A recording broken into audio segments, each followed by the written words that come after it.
Hi guys! So may nagbigay sa akin na tong alam niyo yan, malaki to eh. Hindi ko to kaya buksan. Kaya pabuksan ko lang. Mag-wait kayo dyan. Mabalikan ko kayo. Kuha na siya. Hala, masara na naman. Ayun. Buksan ko siya. Kukunin ko dito yung malaki. Ito ko kasi makuha. Yung kahit ano na lang. Hindi ko kasi makuha. Ayan na ta. Ito na yung kunti. Ito, malaki na siya. Ngayon lang ito binigay.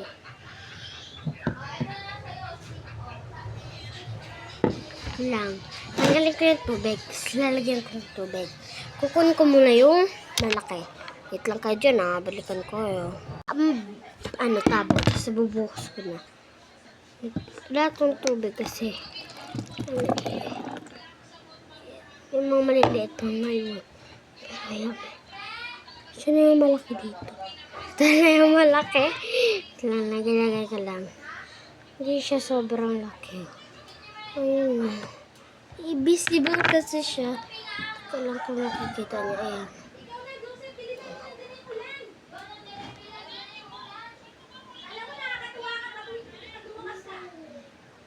Ayan, malalaat siya. So, ilagay natin.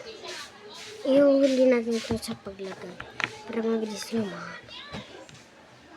Iba-iba ang kulay niya ito.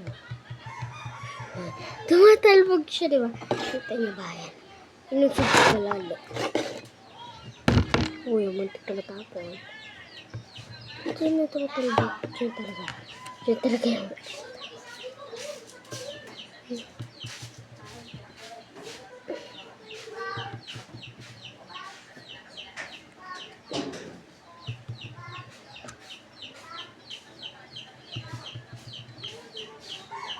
Kaya wait lang guys, umiiyak ng manok kasi nalaglag yung sisig.